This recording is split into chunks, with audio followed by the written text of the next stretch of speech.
Tu as déjà entendu parler d'un homme selon le cœur de mon père, un berger, oublié par ses frères, rejeté par les hommes, mais choisi par lui. Son nom était David.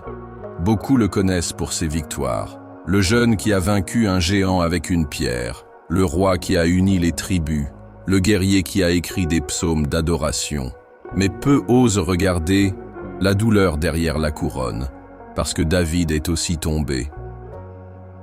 Il a trébuché dans ses désirs, dans son orgueil, dans des silences qui ont coûté du sang.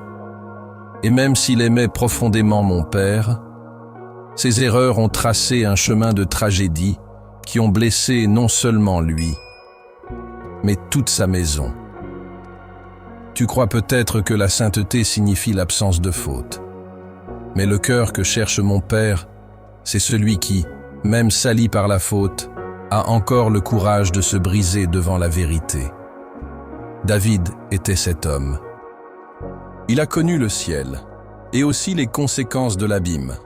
Chaque décision, chaque choix, chaque instant loin de la volonté de mon père a allumé une étincelle qui allait embraser des générations.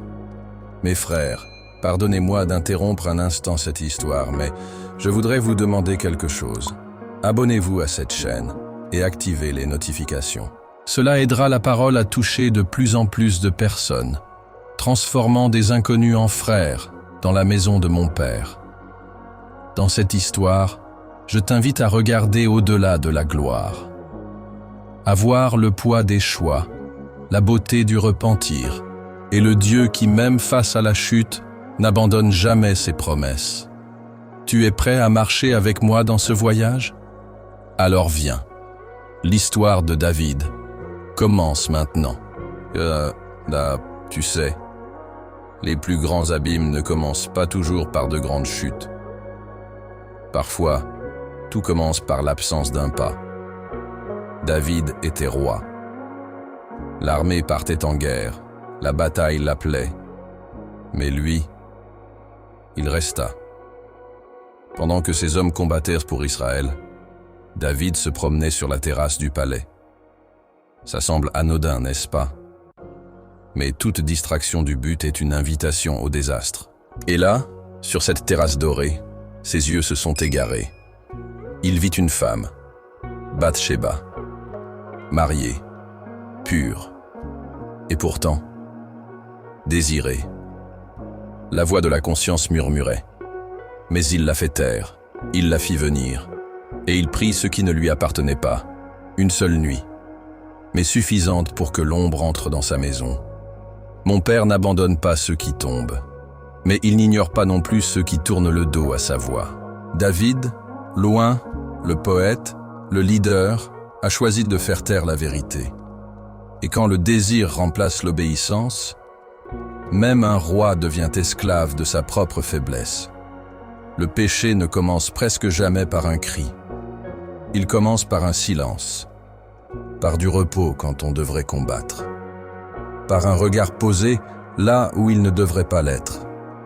Et toi, as-tu quitté le champ de bataille pour flâner sur la terrasse? Holy, David pensait pouvoir contrôler les conséquences, que la faute pouvait être enterrée, dissimulée derrière les murs du palais. Mais une graine semée hors de la volonté de mon père finit toujours par germer. Bathsheba tomba enceinte. Et alors vint la peur. Pas la crainte de Dieu, mais celle des hommes. Et l'homme qui combattait autrefois pour la vérité s'est mis à construire des mensonges. Il fit revenir Uri, son fidèle époux, de la guerre. Essaya de le manipuler, de le convaincre de coucher avec sa femme, pour lui faire croire que l'enfant était de lui. Mais Uri était loyal. Il refusa de se reposer alors que ses compagnons étaient au combat. Il dormit à la porte du palais, et ainsi, il dévoila le roi. Dans sa hâte à protéger son image, David creusa un gouffre plus profond encore. Il écrivit de sa propre main la sentence de mort d'Uri. Et il eut la cruauté de la placer entre les mains du condamné. Placez-le là où le combat est le plus intense, puis reculez. Et ainsi, Uri mourut. Le péché dissimulé est comme un feu sous la paille. Il semble contenu, mais brûle à l'intérieur. David croyait que le problème était réglé, que tout reviendrait à la normale. Mais tu le sais, il n'y a pas de normalité là où le sang est caché. Et mon Père voit tout. Mon Père est juste et miséricordieux. Et quand un cœur choisi s'éloigne, il ne renonce pas, il confronte. C'est ainsi que Nathan le prophète entra dans le palais, avec douceur, avec sagesse et avec une histoire. Il parla d'un homme riche qui avait beaucoup de brebis, mais qui prit la seule brebis d'un pauvre pour l'offrir à un visiteur. David s'indigna. « Cet homme doit mourir !» s'écria-t-il. Alors Nathan le regarda dans les yeux et dit « Cet homme, c'est toi. » Le palais se tut. La vérité, enfin, franchissait les murs. Et le roi s'effondra. Il n'y avait plus de déni possible, plus d'excuses. David confessa « J'ai péché contre le Seigneur. » Beaucoup pensent que la chute est la fin, mais la fin ne vient que quand le cœur s'endurcit. David, même sali, savait encore s'incliner. Il reconnaissait encore la voix de mon Père, et c'est pour cela qu'il ne fut pas détruit. Mais il n'échapperait pas non plus aux conséquences. Tu as peut-être tout caché aux hommes, mais ton cœur reconnaît-il encore la voix qui te confronte? Les paroles de mon Père ne reviennent jamais vides, et la sentence fut claire. L'épée ne s'éloignerait jamais de la maison de David. La mort visiterait sa famille. L'enfant né de l'adultère ne vivrait pas. David jeûna. Il pleura. Il se prosterna face contre terre pendant 7 jours. Refusa la nourriture. Implora la miséricorde. Et pourtant, l'enfant mourut. Beaucoup regarderaient cela et diraient « Où est l'amour de Dieu ?» Mais je te dis, l'amour de mon Père ne réside pas dans l'absence de conséquences, mais dans la présence constante de l'espérance. David se releva, se lava le visage, adora, car il comprit. La souveraineté de mon Père est au-dessus de la douleur, et le repentir ouvre des chemins que même la mort ne peut fermer. À cet instant, le cœur d'un père fut brisé, mais l'âme d'un homme fut restaurée. Il ne ramena pas son fils, mais il se reconnecta avec le Père qui ne l'avait jamais quitté. Sais-tu encore où trouver l'espérance, quand tout autour semble déjà mort? Après le deuil, beaucoup s'attendraient à la fin. Mais mon Père est un spécialiste des recommencements. Bathsheba, autrefois symbole de chute, allait maintenant faire partie de la restauration. David la consola, et de cette union naquit Salomon, un nom qui, plus tard, porterait la paix. L'enfant fut aimé de David, mais plus encore, aimé de mon Père. Le Seigneur envoya un message par le prophète Nathan, et il donna à l'enfant un second nom, Jédidja, bien-aimé du Seigneur. Tu comprends ce que cela signifie? Même au milieu des ruines d'une faute, mon Père plante des semences d'avenir. Ce n'était pas la fin de l'histoire, c'était le début d'une nouvelle promesse. Salomon était encore petit, mais le ciel chuchotait déjà sur lui. Un enfant conçu sur le sol du repentir et arrosé par l'amour de Dieu. Tous les fruits ne naissent pas dans un champ parfait. Certains germent au milieu des cendres, et pourtant, ils fleurissent. Car ce qui détermine le destin d'une vie, ce n'est pas seulement son origine, mais qui souffle sur elle. Et c'est ainsi que mon Père agit, transformant la douleur en héritage. Tu as peut-être mal commencé, tu as peut-être chuté profondément. Mais cela ne veut pas dire qu'il en a fini avec toi. David est tombé, mais il a aussi engendré des promesses. Et toi, qu'es-tu encore capable de faire naître, même après ta chute? L'épée que mon Père avait annoncée commença à frapper à l'intérieur même de la maison. Amnon, l'aîné, héritier naturel du trône, se laissa consumer par un désir interdit. Il aima de façon maladive. sa demi-sœur, Tamar, et ce qui devait être du respect devint obsession. Ce qui devait être de l'amour devint agression. Rusé, il fit semblant d'être malade. Demanda que Tamar vienne le servir. Et quand elle entra, il ferma la porte. Elle supplia. Le supplia de ne pas faire cela.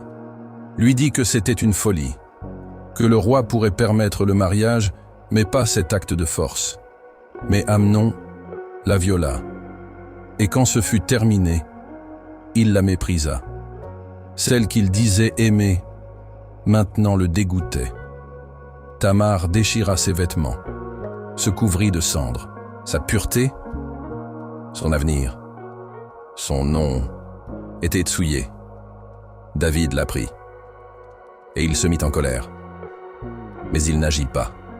Le silence du roi face au viol de sa fille résonna plus fort que n'importe quel cri. Et ce silence allait coûter cher. Tu vois? Quand l'autorité se tait face à l'injustice, la malédiction grandit.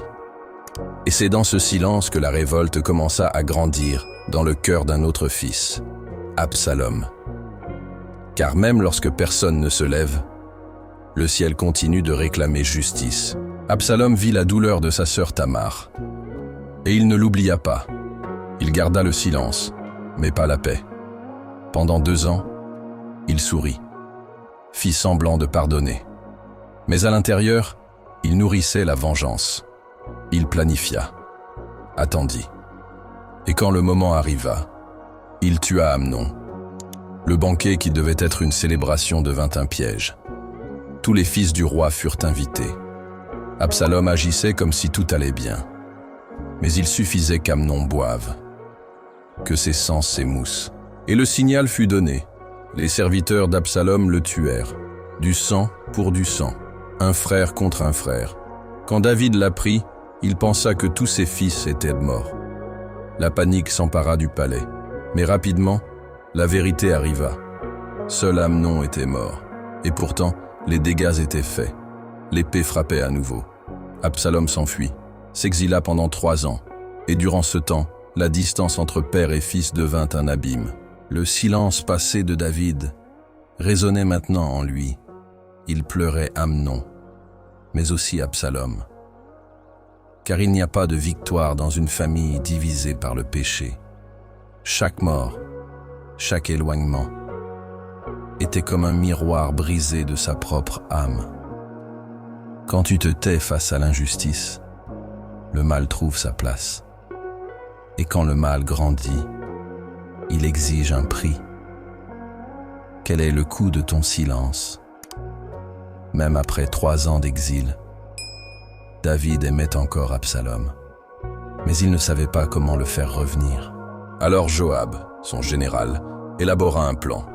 Il utilisa une femme sage pour raconter une parabole au roi, tout comme Nathan l'avait fait un jour.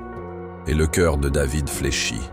Il permit à Absalom de revenir, mais il imposa une condition, qu'il ne voie pas son visage. Absalom revint à Jérusalem, mais pendant 2 ans, il ne vit pas son père. Ils vivaient dans la même ville, respiraient le même air, mais ne se rencontraient pas, ne se parlaient pas.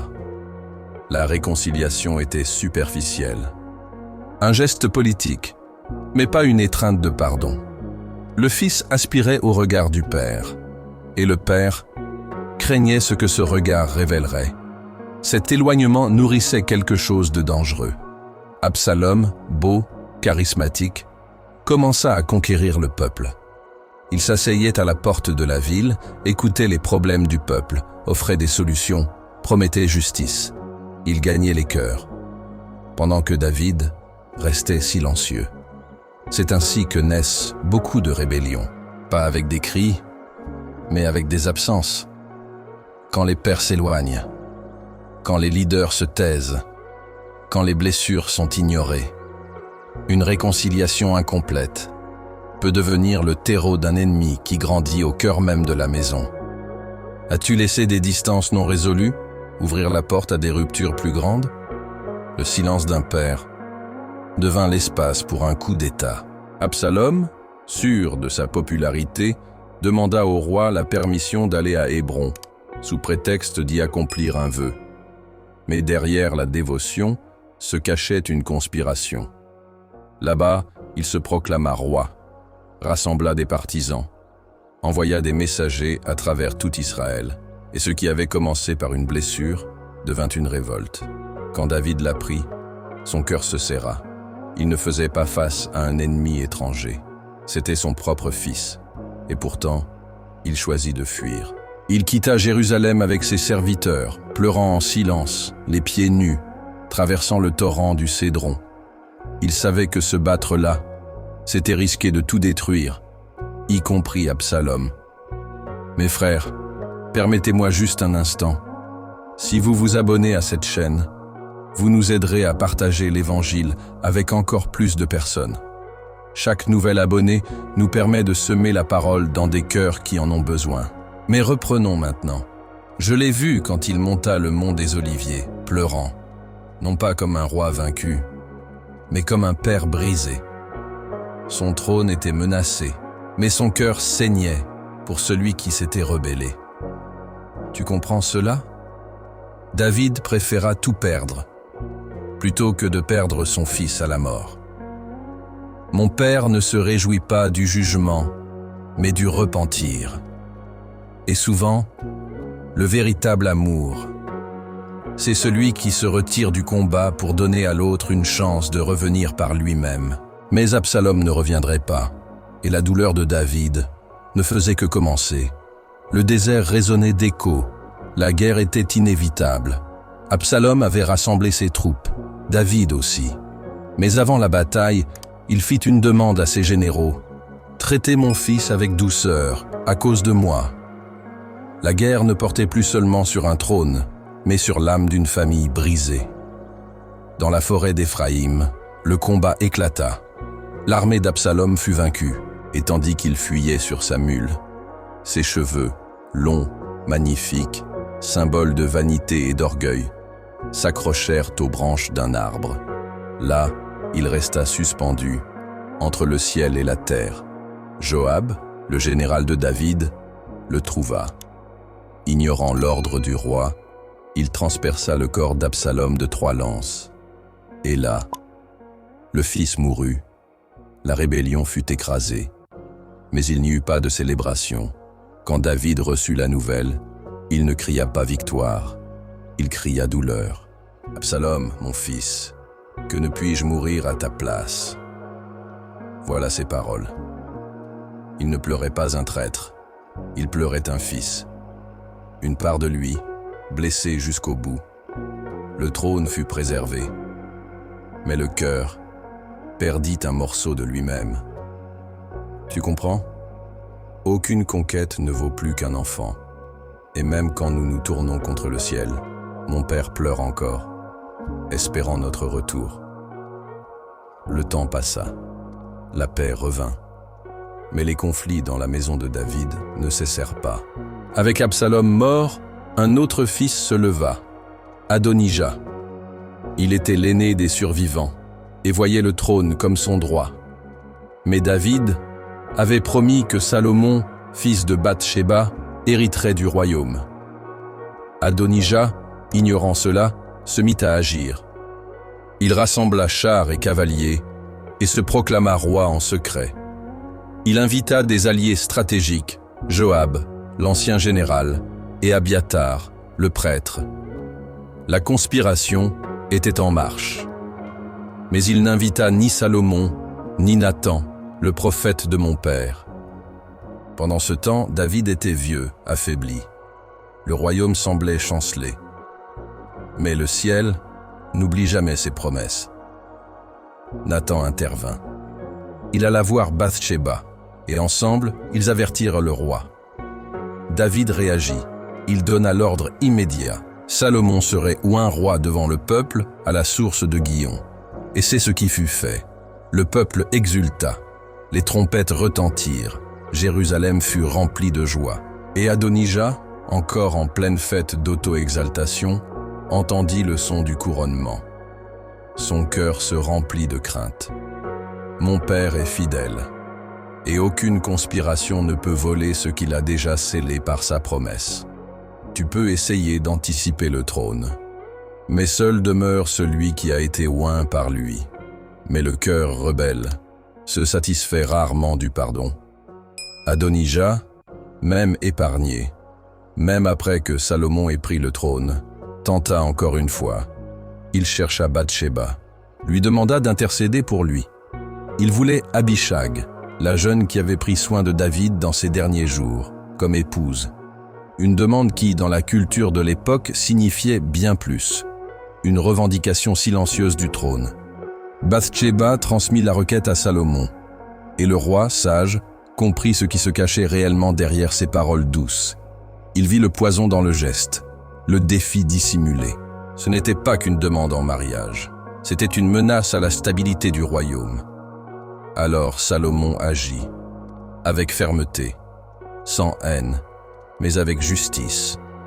Il ordonna qu'Adonijah soit exécuté. La miséricorde avait été offerte, mais la limite aussi avait été tracée.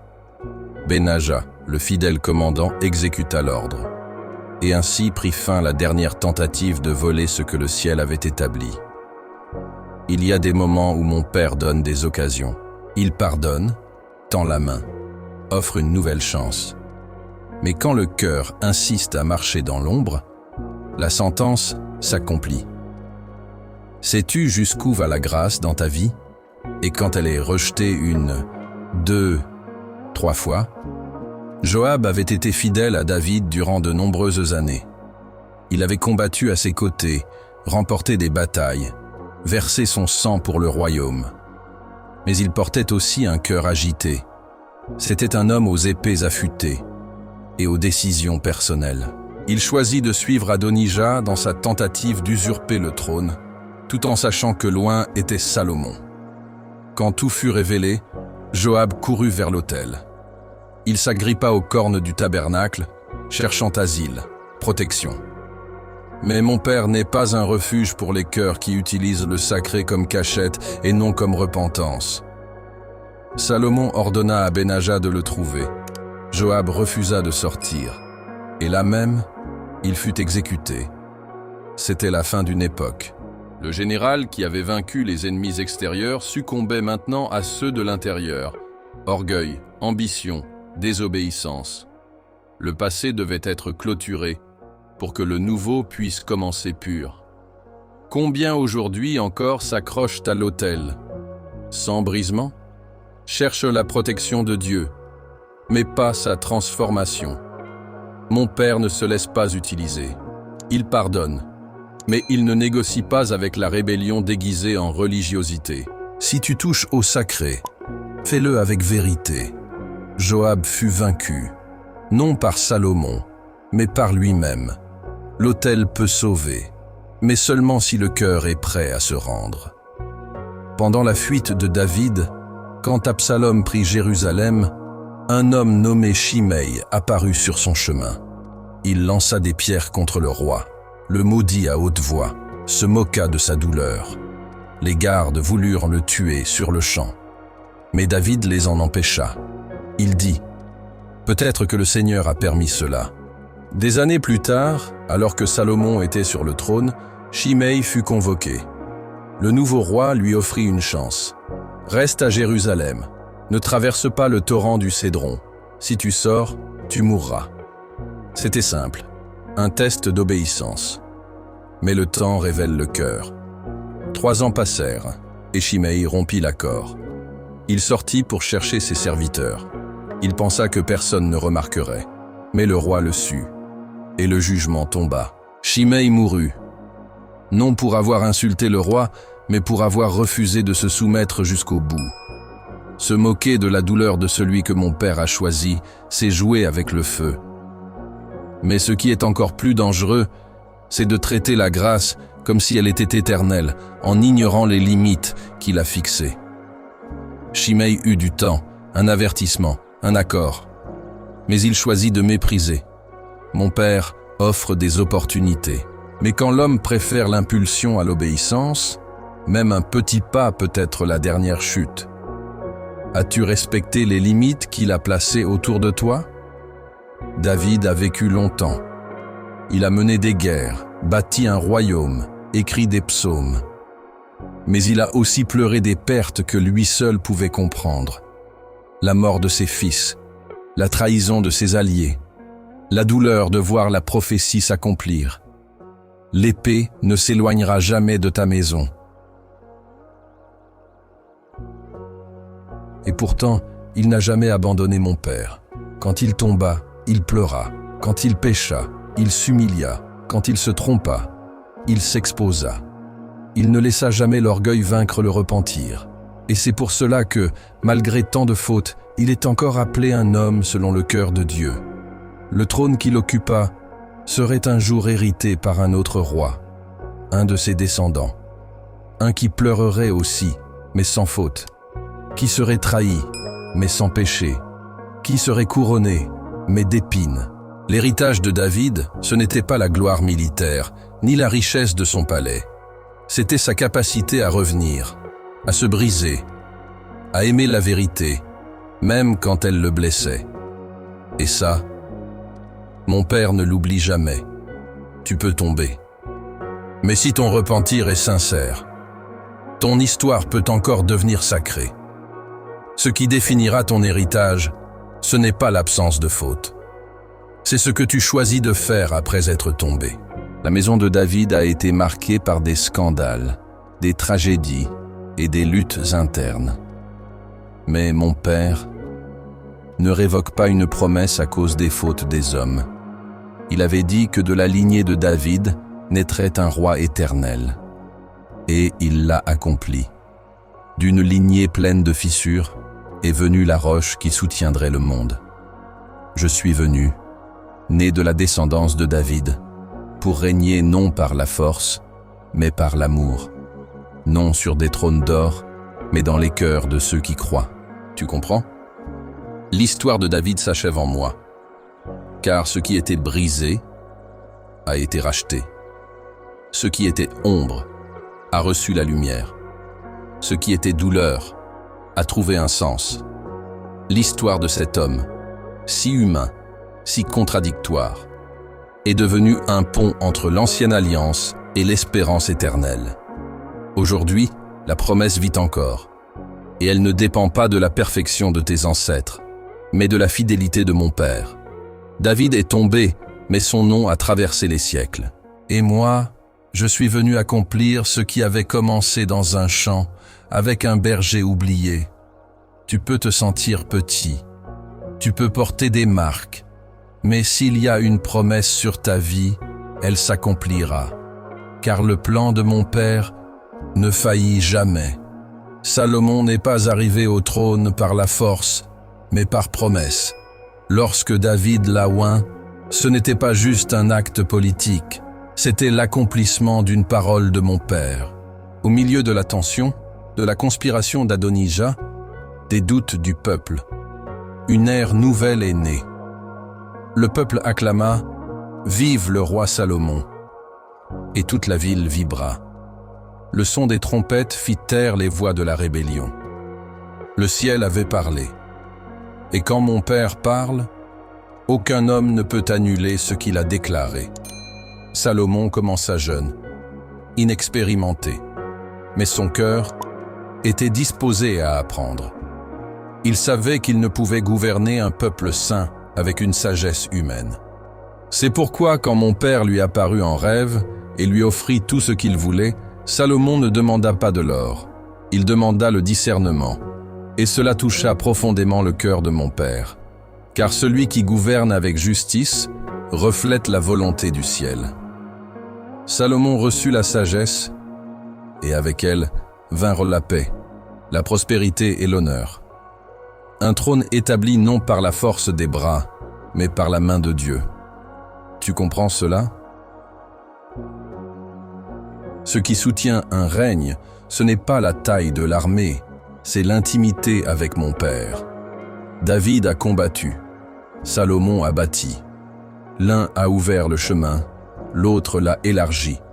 Et tous deux n'ont triomphé que parce qu'ils savaient écouter la voix qui gouverne l'univers. Salomon hérita d'un royaume, mais son cœur aspirait à quelque chose de plus grand.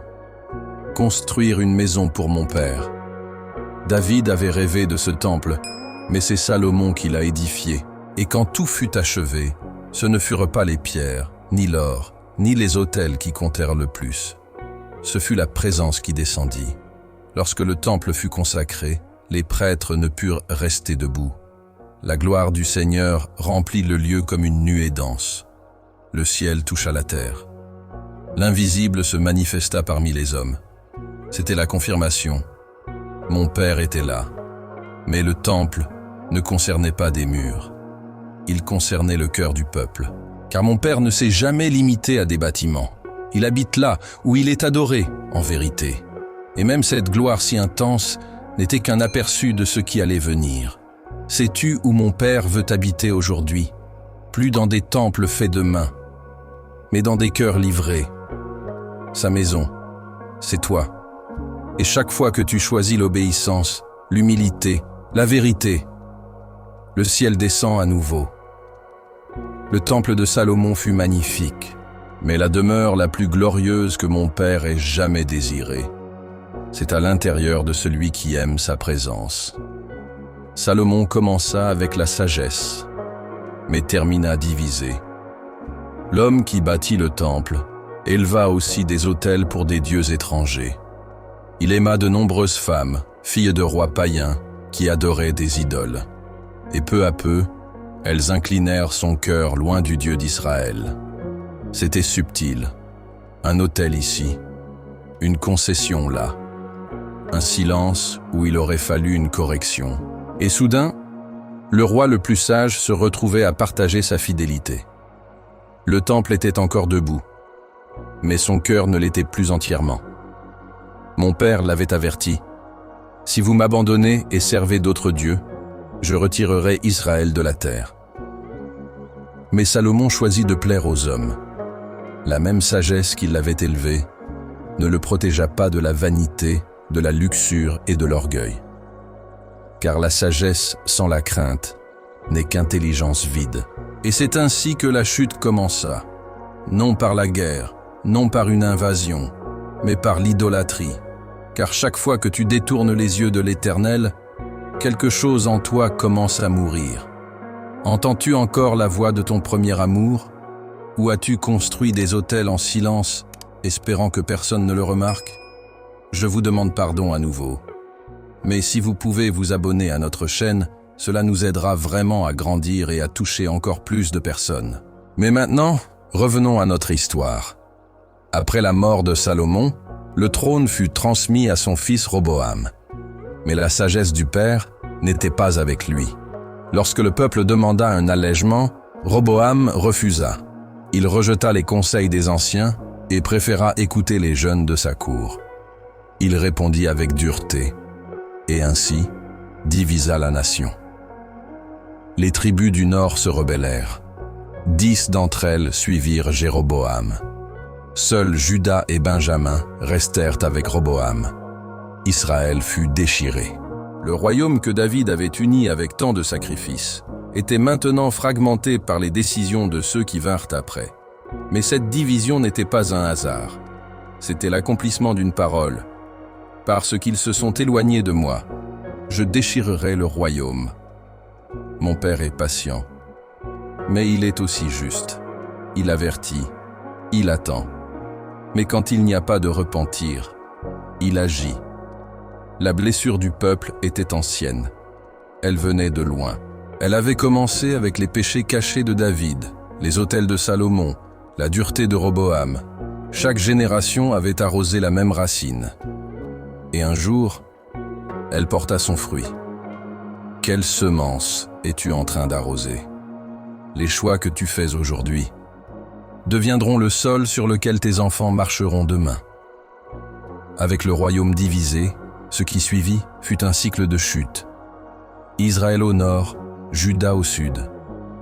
2 royaumes, 2 autels, 2 chemins. Mais un seul Dieu observant tout. Les rois du nord, presque tous, se détournèrent de l'alliance. Ils érigèrent des veaux d'or. Ils menèrent le peuple à l'idolâtrie. La vérité fut échangée contre la commodité, le sacré contre la tradition. En Juda, de temps en temps, surgissaient des rois qui cherchaient le Seigneur. Mais la majorité s'inclinait devant les mêmes erreurs. Des prophètes furent envoyés. Élie, Élisée, Ésaïe, des hommes qui criaient au repentir. Mais le peuple endurcissait son cœur, bouchait ses oreilles. Tuait les messagers. Ce qui avait commencé par un péché dans le palais de David résonnait maintenant à travers les générations. Quand mon père dit « L'épée ne s'éloignera pas de ta maison », il parlait de quelque chose qui s'enracinerait dans l'âme de la nation. Et pourtant, il attendait, même trahi, même oublié, même blasphémé. Son cœur brûlait encore d'un désir de restauration. Tu vois à quel point il est patient. Combien de temps il supporte de voir des enfants se blesser entre eux, avant d'intervenir. L'histoire du déclin d'Israël n'a pas été marquée par une seule faute, mais par des milliers de petits non. Et peut-être qu'aujourd'hui encore, beaucoup disent non au même Dieu qui les attend. Le temps du jugement arriva. Israël, le royaume du Nord, fut emmené captif par la Syrie. Des années plus tard, Juda fut envahi par Babylone. Le temple fut détruit, l'arche disparut, les murailles tombèrent, et le peuple fut humilié.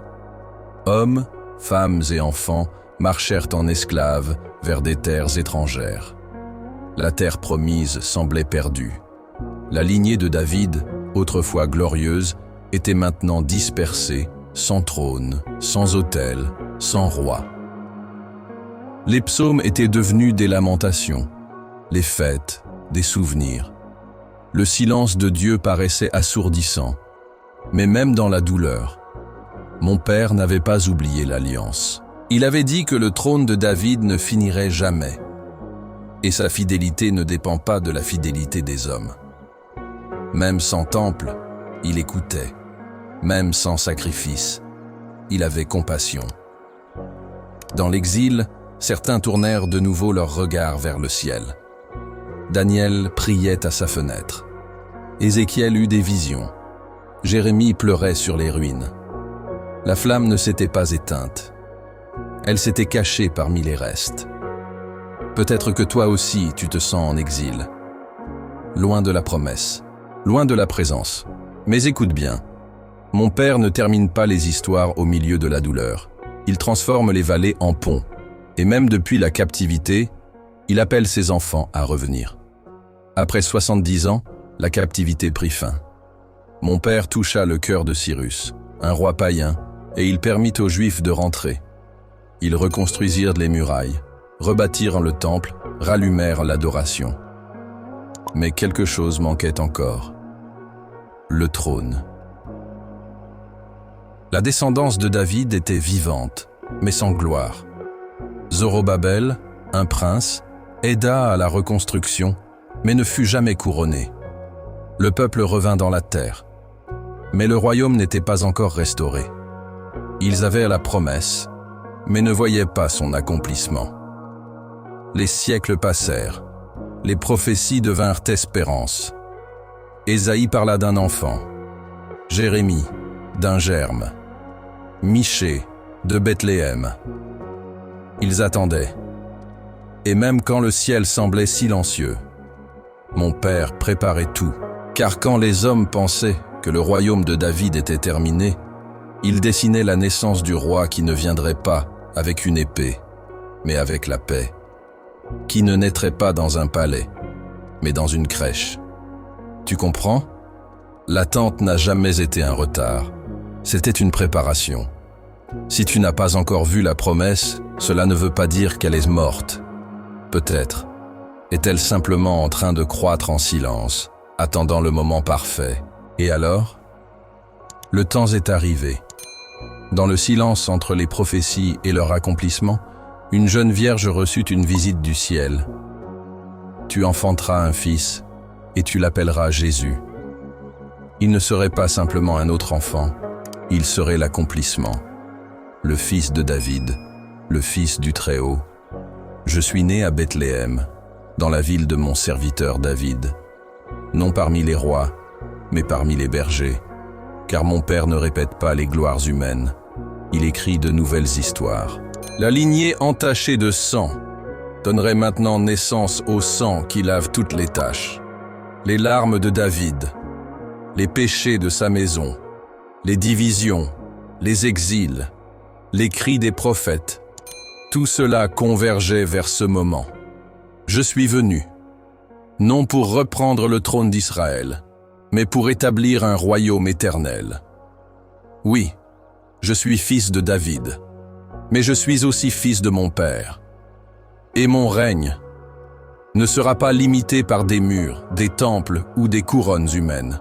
Il sera fait de cœurs transformés, de vies consacrées. Tu as attendu jusqu'ici. L'histoire approche de son sommet. Maintenant, tu dois décider. Vas-tu reconnaître qui est devant toi? Le trône de David n'était qu'une ombre. Le temple, un aperçu. Les victoires, une répétition. Tout pointait vers ceux qui se trouvaient maintenant devant eux, vers moi. Quand j'ai commencé à enseigner, beaucoup attendaient une épée, une armée, une libération politique. Mais mon royaume n'était pas de ce monde.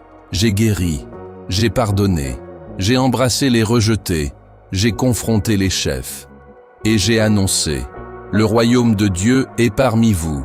Mais peu ont compris.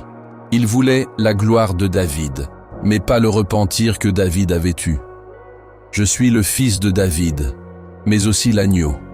Je suis venu pour vaincre, oui, mais par le sacrifice.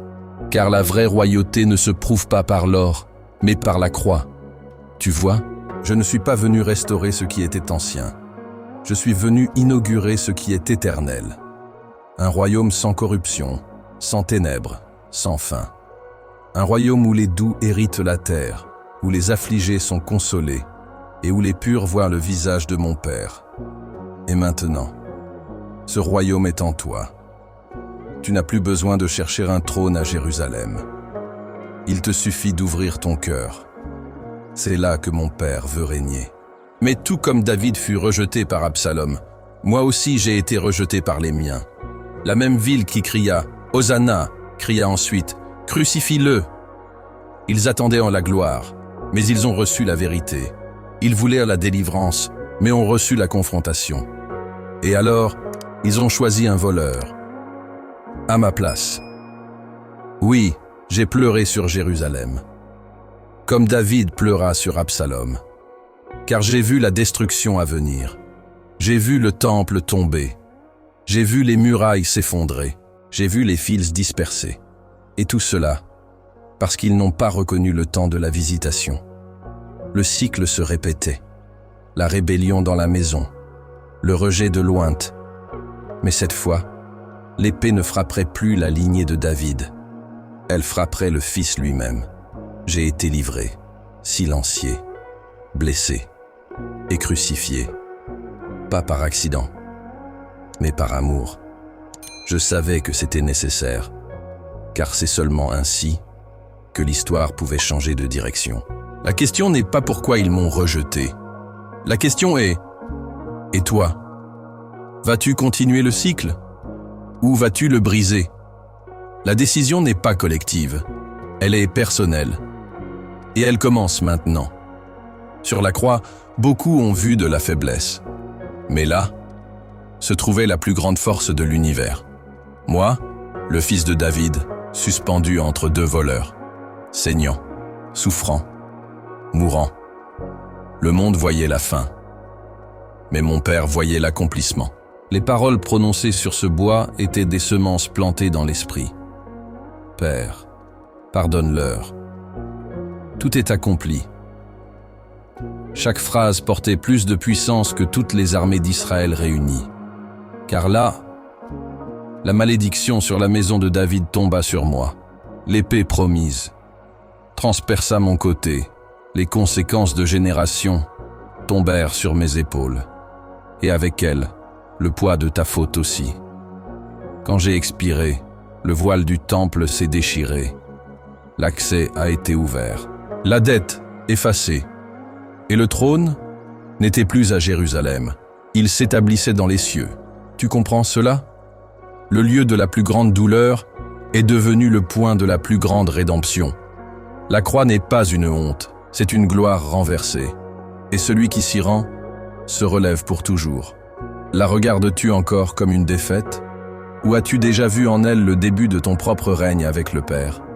3 jours plus tard, je suis revenu. La pierre fut roulée. Le corps n'était plus là. La mort avait perdu son pouvoir. Car la lignée de David ne s'arrête pas au tombeau. Elle ressuscite. Tout ce que mon Père avait promis, il l'a accompli. J'ai vaincu la mort. Je suis apparu aux miens. Je leur ai parlé. Je leur ai montré les marques. J'ai mangé avec eux. Et ensuite, j'ai été élevé. Non comme un symbole de distance, mais comme un sceau de victoire. Le fils de David se tient maintenant à la droite du trône éternel. Il n'y a plus de doute. Le royaume est établi. Il n'y a plus de guerre à gagner, seulement des cœurs à conquérir. Et depuis ce jour, quiconque croit fait partie de cette histoire. Tu n'as pas besoin de naître à Bethléem. Pas besoin d'avoir du sang royal. Il suffit de croire. Il suffit de se livrer. Car le royaume n'est plus une question de généalogie. C'est une affaire de foi. La croix fut le chemin. La résurrection, la clé. Et maintenant, l'invitation est lancée. Veux-tu faire partie de la lignée qui vit pour toujours? Maintenant tu sais. L'histoire de David ne parle pas seulement de victoire et de chant. Elle parle de sang, de larmes, de choix qui résonnent à travers les générations. Un berger oint est devenu roi. Un roi est tombé. Et malgré tout, il fut appelé homme selon le cœur de mon Père. Comment? Pourquoi? Parce que quand il a péché, il n'a pas fui la lumière. Il ne s'est pas caché derrière le trône. Il s'est brisé. Il a déchiré non seulement ses vêtements, mais son âme. Il a reconnu qu'il n'était pas le centre, que la gloire ne lui appartenait pas, que la vie qu'il possédait venait d'en haut. Mais même repentant, le prix du péché fut élevé. Tamar, Amnon, Absalom, Uri, Bathsheba, des enfants morts, des frères qui se sont haïs, un trône menacé, un cœur divisé. La prophétie s'est accomplie. L'épée ne s'éloignerait jamais de sa maison, car la désobéissance a des conséquences.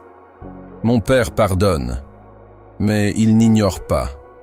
Et pourtant, c'est de cette maison blessée, tachée, couverte de honte, que mon Père a fait naître le salut du monde.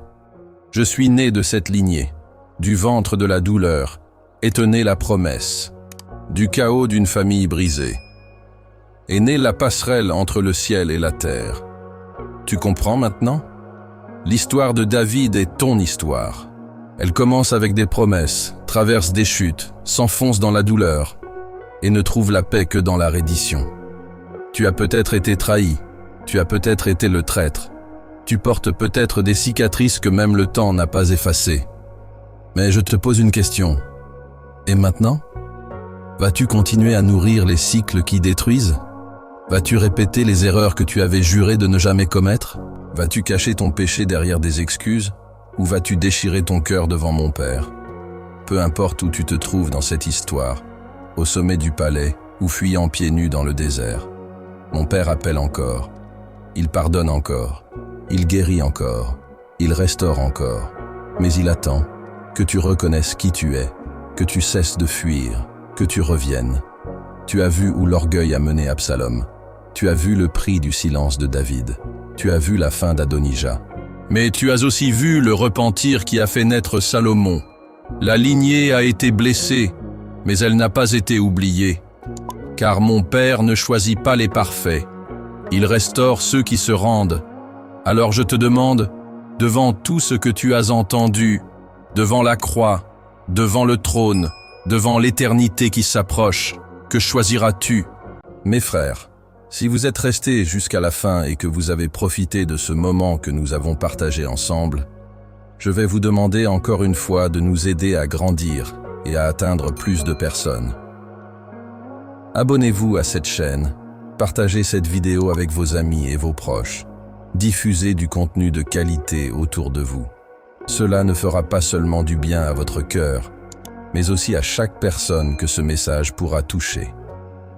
Je vous souhaite une journée pleine de paix, que mon Père bénisse et prenne soin de chacun de vous. Et n'oubliez pas, nous nous retrouverons très bientôt pour un nouveau moment de partage et de connaissance ici sur cette chaîne.